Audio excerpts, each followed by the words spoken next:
I'm honored by your presence. I thank you for coming. I want to especially thank Serdar for all that you have done to make this possible. I'm not going to review old work. I'm going to tell you some things which I hope you will find surprising and interesting. It always starts with an idea in science. It always starts with an idea. We've been trying, many of us, to improve the electrical properties of polymers, conducting polymers, for 40 years now, since the beginning. One day in last year, I guess it was, 2 years ago, I had an idea. We were in a group meeting, and I said, we should nanostructure the substrate. We should make nano grooves in the substrate of our, for casting polymers and getting a high degree of chain alignment and orientation. Just an idea. But people in my group really jumped on this idea. These three young men, young scientists, Ben Su, Chen Lo, and Byung-Hoon Lee, have made major contributions, but there are others as well. So, discovered this is a piece of sandpaper, but instead of sand, it has 100 nanometer diamond particles. And they use this disk as a means of structuring silicon substrate, because we were going to make field effect transistors, and the silicon substrate makes an excellent gate. You can see below an AFM image of the grooves that were actually made.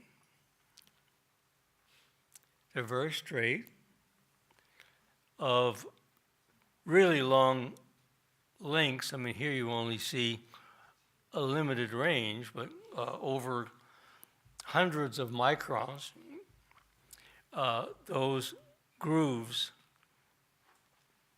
persist. And I'll show you some data which give you some idea of the degree of orientation. They took a scan through that structure, and you can see that here. You can see, therefore, the height of these nanogrooves and the randomness of it and the roughness of it.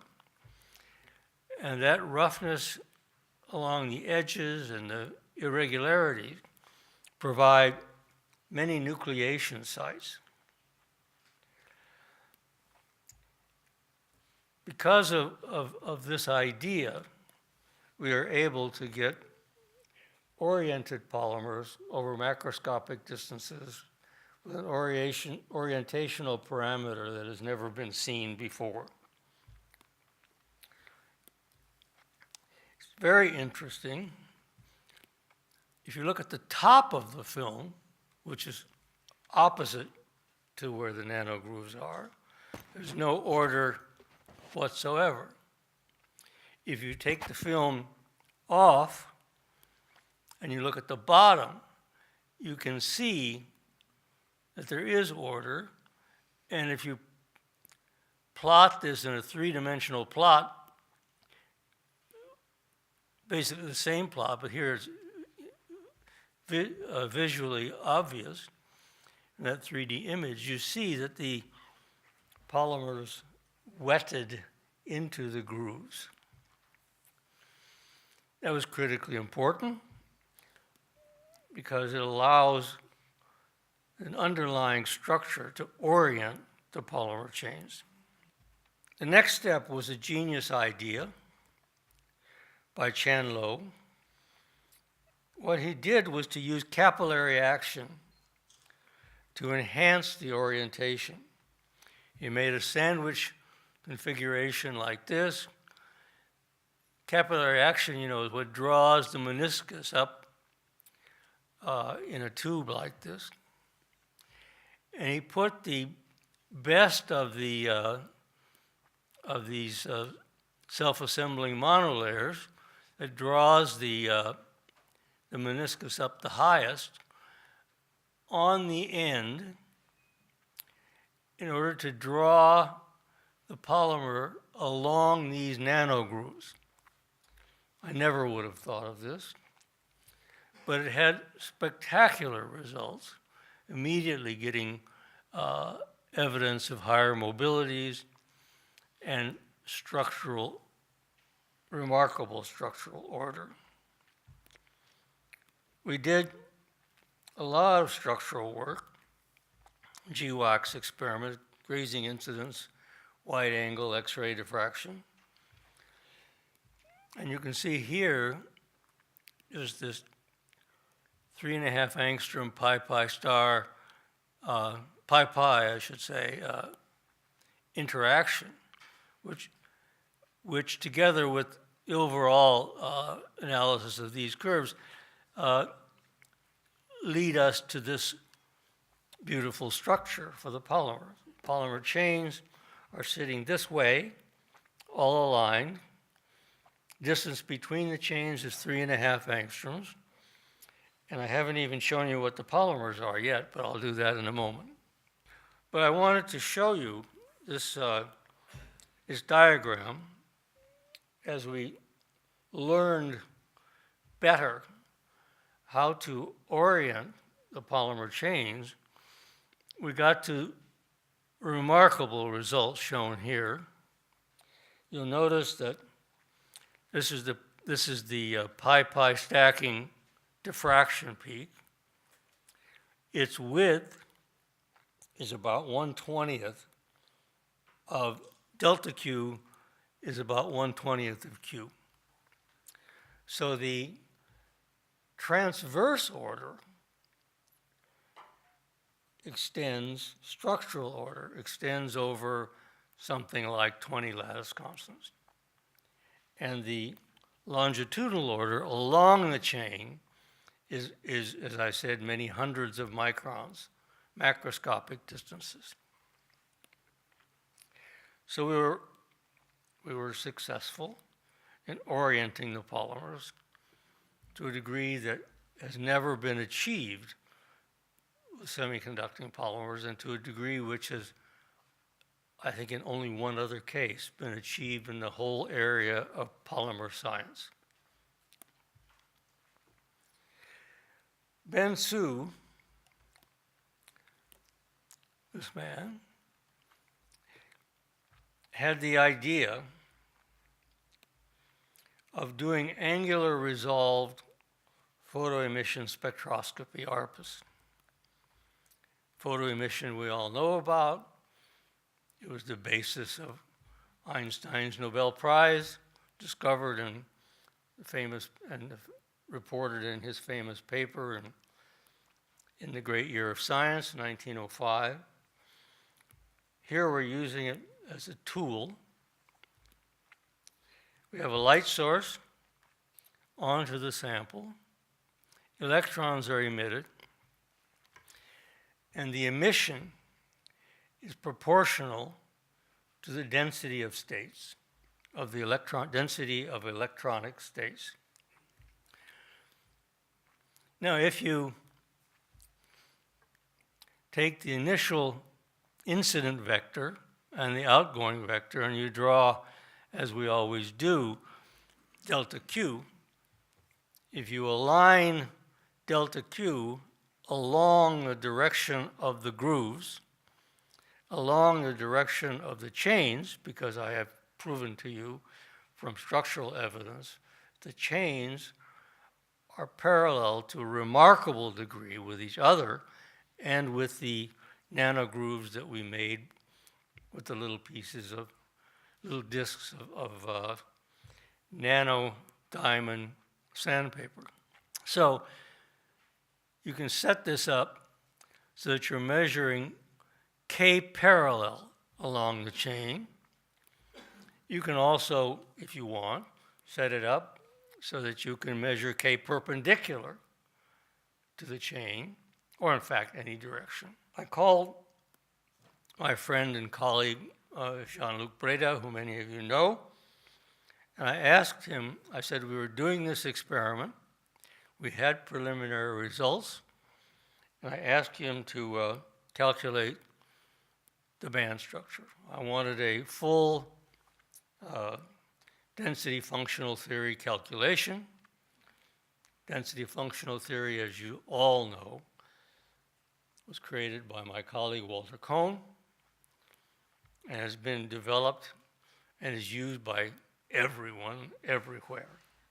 So let me emphasize, this is not polyacetylene. This is not a simple polymer. This is not P3HT. This is not a second generation polymer. The third generation, I would call it, polymer. It has in it, well, you can count them. There are something like, there are over 40 atoms, there are over 50 atoms in the repeat unit.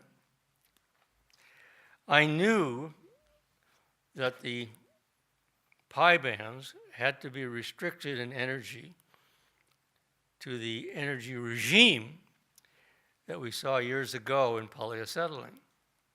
So if you're going to have 100 bands, I expected them to be very flat and perhaps not so interesting. Here's what they found, was that yes, I was right. Almost all these bands are very, very flat. But the highest occupied have significant width. This HOMO band is 0.3 of a volt wide.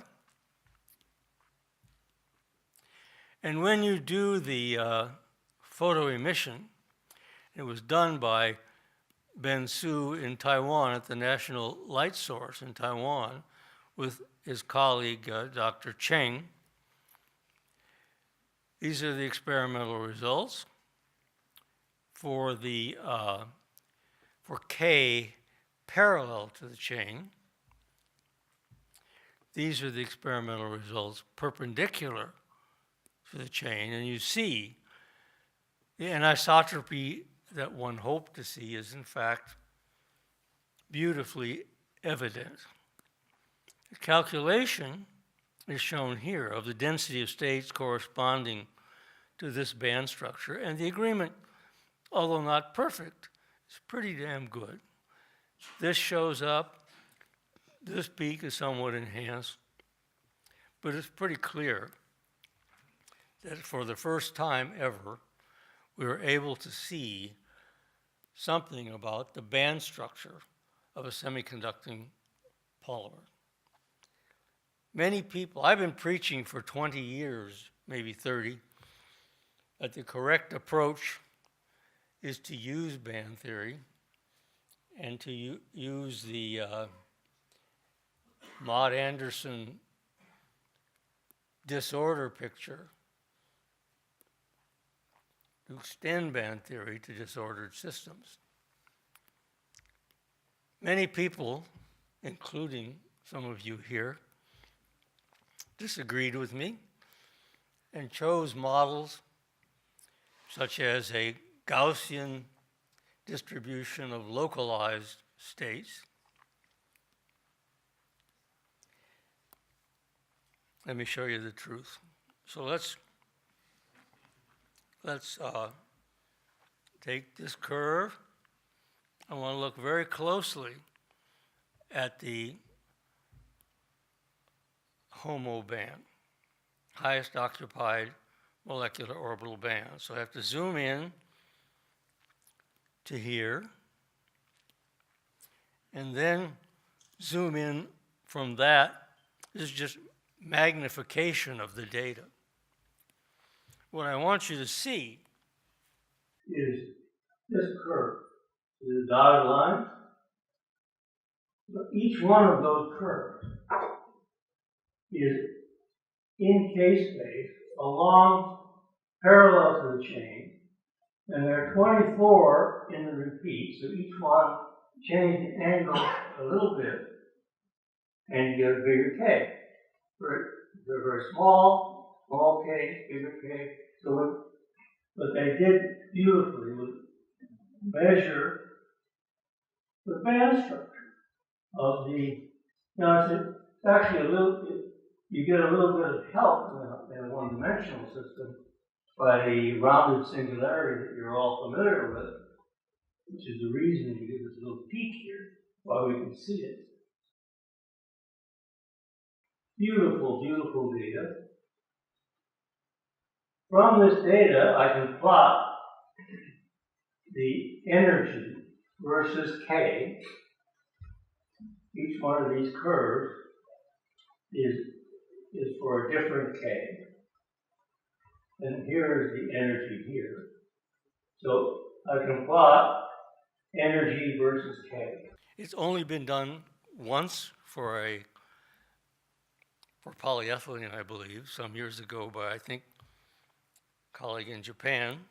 Evidence from experiment of band structure of a semiconducting polymer. I misplaced this, should have shown it earlier. This is one I was looking for. These are the three polymers. They're all, thanks to my colleague Guy Bazin, synthesized all three of these. This is what I would call the parent polymer. This one has the CF substitution of the nitrogen. And this one has the benzene. It looks like sort of half. So you're really polymerizing essentially the dimer here. The effective mass is 0.106. Now it's a testament to Walter Kohn and to Jean-Luc and his colleagues that the theoretical number was 0.107. We laughed because Jean-Luc said, this is the first time in 30 years that I ever calculated anything before it was measured. Now, there are a number of interesting comments to make about that. With such a small effective mass, one can expect high mobilities, maybe. You all know the mobility is E tau over m star. The other question, of course, is why is the mass so small? The band is really only 0.3 of a volt wide. But the answer is, without getting into too much detail, that large unit cell, that large unit repeat unit, with all those heterocycles and ring structures, basically causes the band structure to be folded back and the Brillouin zone to be narrower, and the effective mass is small, just as it would be in polythiophene. There we have it. We have a very small effective mass, and we have a theoretical understanding of why.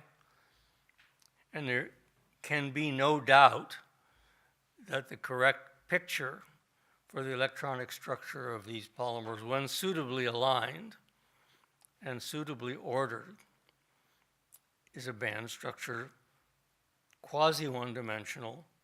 Although I want to remind you one more time of this pi-pi stacking, which means that the order transverse is non-trivial. There may be even some two-dimensional character. Haven't seen it yet. So I'll use the word that we always use, quasi-one-dimensional, because when you look at the density of states, you see a huge anisotropy. And even up here, right near the band edge, where it turns out 15 to 1 when you blow that up, parallel to perpendicular. so highly anisotropic. Now, I remind you that in transistor physics, saturation mobility is given in the pinch-off regime, where the density of carriers is pinched off because of the competition between the gate voltage and the source drain voltage, that one can, and typically one does, obtain the mobility by plotting the square root of the source drain current versus the gate voltage. And then from that, you can get a measurement of the mobility. This is the capacitance, which is easily measured. This is the width and the length of the channel in the transistor, things that are familiar to most of you. And here were the earliest data. This was 2013, I guess. Even here, we had mobilities of 25. This is showing you that data, the square root of the source drain current, putting a straight line over it. And we were heavily criticized, even though the curves look, transistor curves, the source drain curves, the output curves look quite good here. Reasonable saturation at low values, etc. We were heavily criticized by the fact that this is not fully a straight line. There is evidence of a second slope, and I'll come back to that later. Then things began to get serious because of the criticism, etc. We measured the contact resistance, standard way. You measure the resistance as a function of the channel length for samples with different channel lengths, and you expect that to be linear because the resistivity of the material, resistance of the material depends on the length, resistivity times the length. And you extrapolate that back, and that gives you the contact resistance. Now, when Chan Lo did that, he had the foresight to do a full measurement of the mobility. In fact, here I plotted those same data as a function of 1 over the length. So if you extrapolate back, you'd say, my God, we can get a mobility, we're predicting that we can get a mobility of 75. At this point in time, basically, the highest mobilities that were reported for polymers were on the order of that of amorphous silicon. Maybe 1. So a mobility of 75 is unheard of. All three of these materials were initially synthesized by Bazan and his group, but now if you want them, you can get them from Materials 1. And we have tested all of them from Materials 1, and the quality is excellent. You will be able to reproduce the results that I'm showing you if you make the proper nanogrooves. Well, naturally, we didn't stop. We continued to build upon this genius idea of Chan Lo to use capillary action to enhance, and soon we're getting that value, not just extrapolated. This is for a larger channel length. To do the science, I think the channel length here was probably 200 microns, but you can see this high mobility comes from this initial slope. This initial slope extends over a region which is needed for digital electronics and for modern integrated circuits. Even 0 to 5 volts or less is adequate. But this, shall I call it, annoying second slope is still there. And again, heavily criticized for the second slope. What could it be?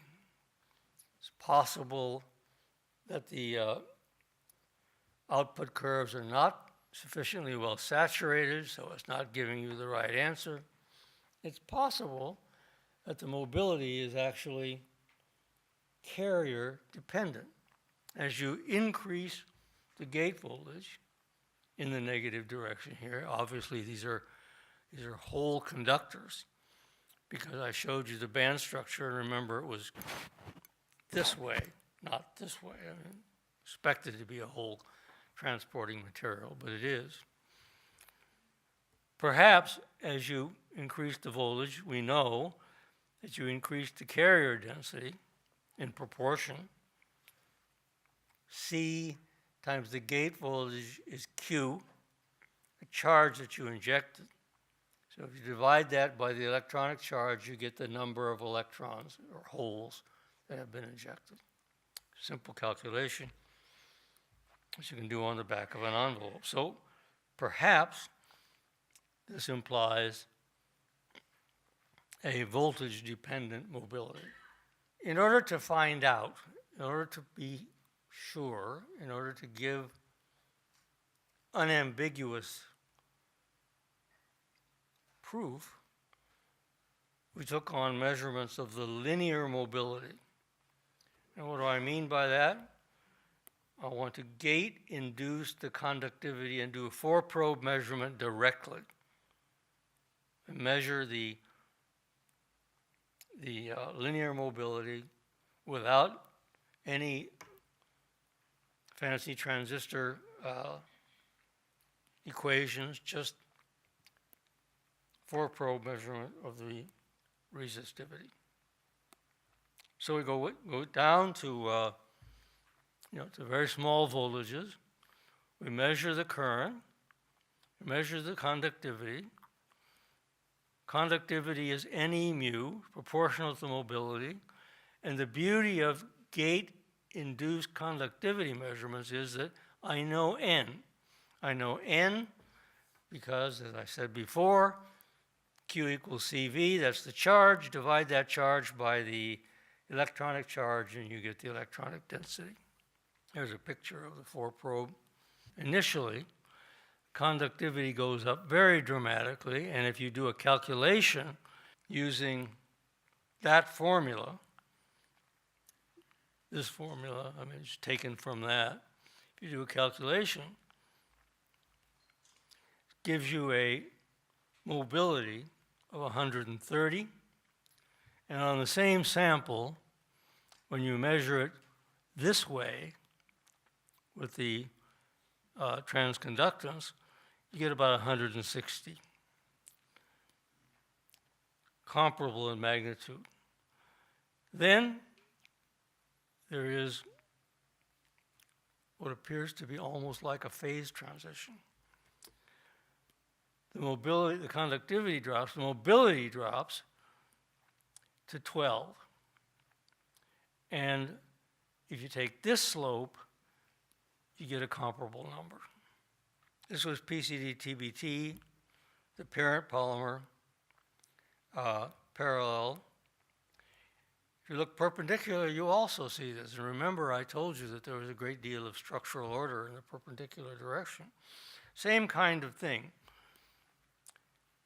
Initially, the mobility perpendicular is about 12, which prior to this, many people would have thought is a very high number.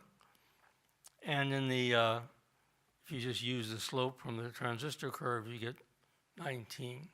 In this case, you get one gets 58 from here and 58 from here.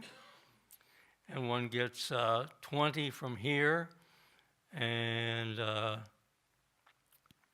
16 from the higher slope. So it's clear.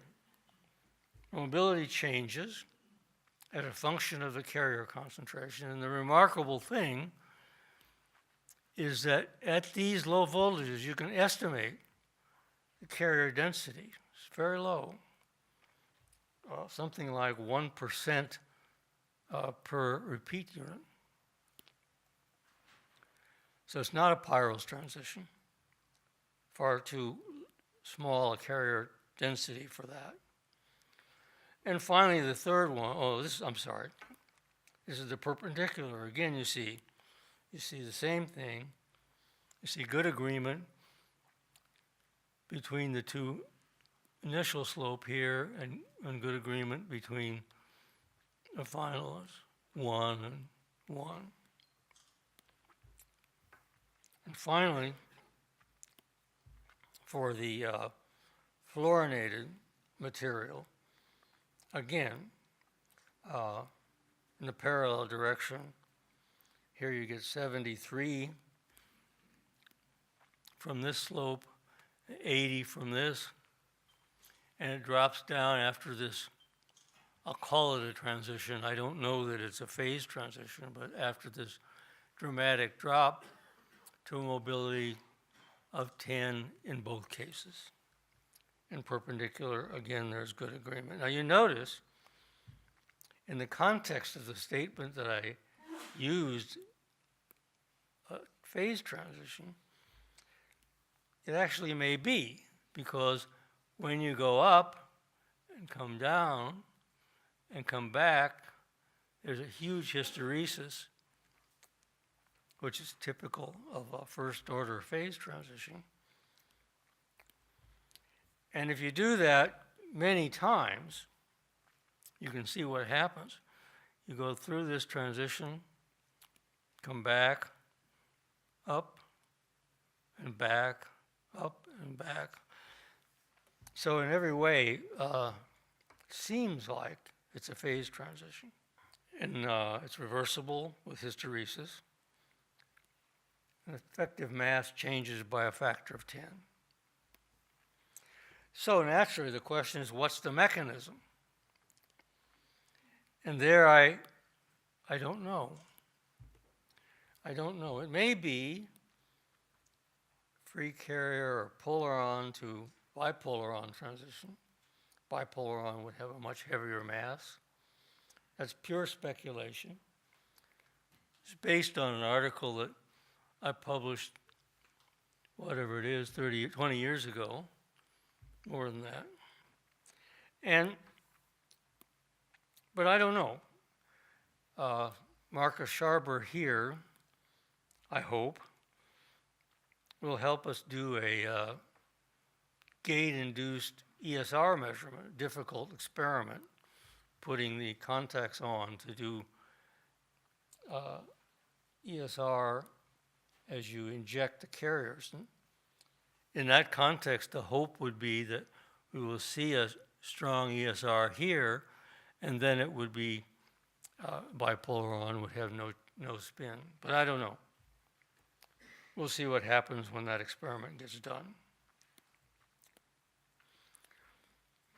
Here's the best results that we obtained so far. Mobility here is 150, some batch-to-batch variation. We got material from one material's 100 centimeters squared per volt second. The demonstration, first of all, that you can get that kind of orientation and crystallinity,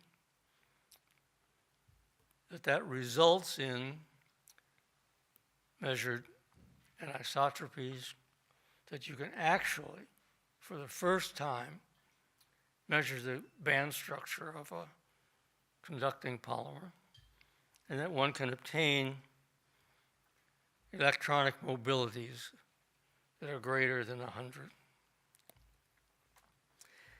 Now, I need your help. I need this to be confirmed independently. So I invite anyone, all of you, to take this on. It's worthwhile. If we can find, I would say, simpler ways to get this kind of orientation. This is cast from solution, you understand. But the effort in the context of a technology, it's not a technology, it's science.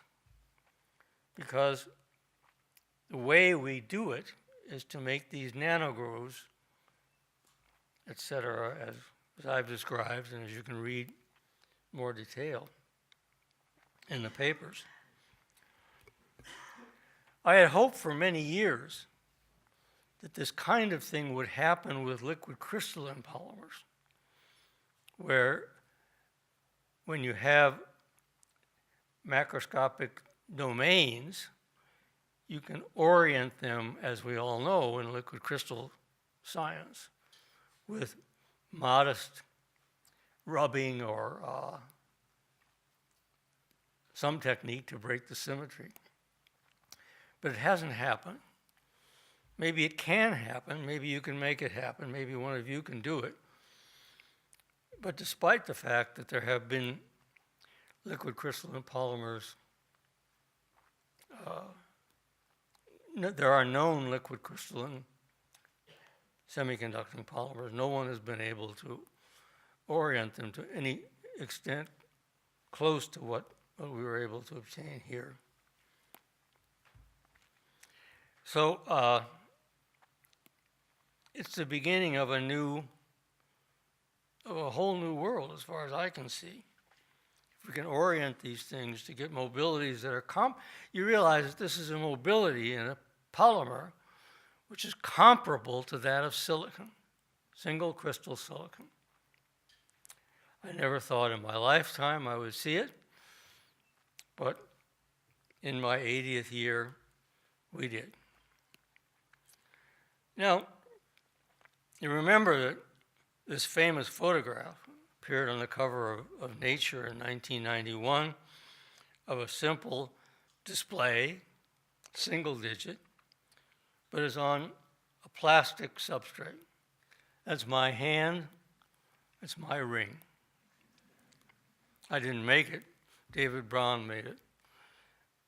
But I found it on my door, and I said this should be in the museum. It's a revolution. Well, we made the first steps on plastic substrates. This is Byung-Hun Lee, whose picture I showed in the first slide.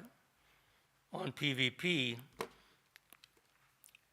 here we're making the grooves by nano imprinting, and if you don't, you get a very flat surface unless you do nano imprinting, and then you get this kind of nano grooves again.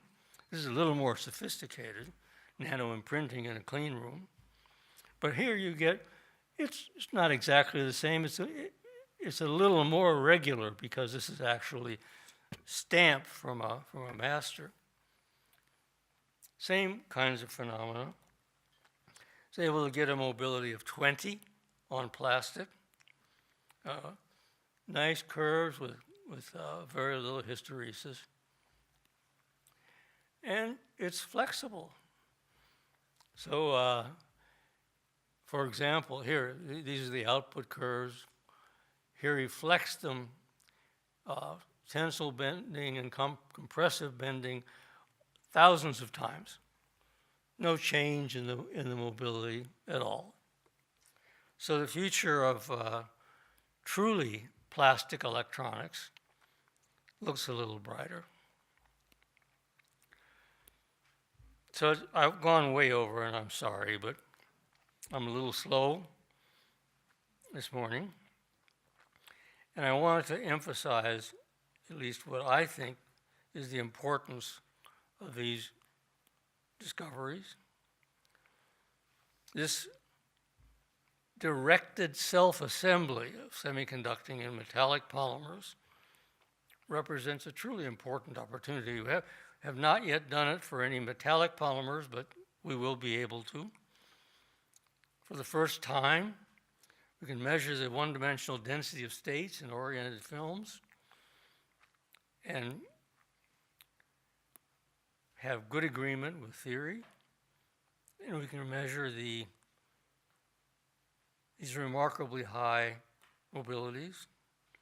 For future technology, mobilities of greater than 100 centimeters squared per volt second on flexible substrates could truly revolutionized the fabrication of high-end displays, both portable and for large-scale TV.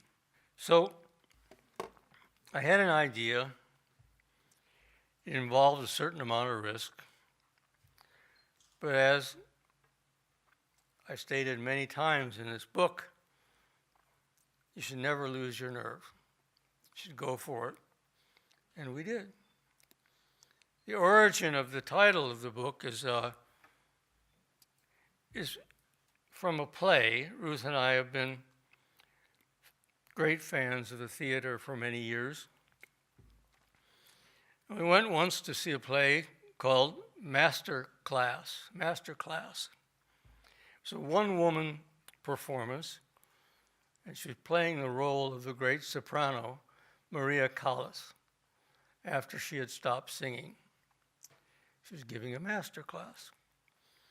And Maria Callas was on the stage alone for almost the entire play. But for a few minutes, a young woman came in, and she sang a few notes and was told to sit down. It was quiet for a moment, and the young woman said to Maria, "Why did you stop singing? Did you lose your voice?" And the answer was profound. "No, I did not lose my voice. I lost my nerve." So this went into my head. And as a lesson for us all, never lose your nerve. Serdar tells me he's selling this book. I'll be happy to sign it. I thank you for your attention over the extended length of this talk.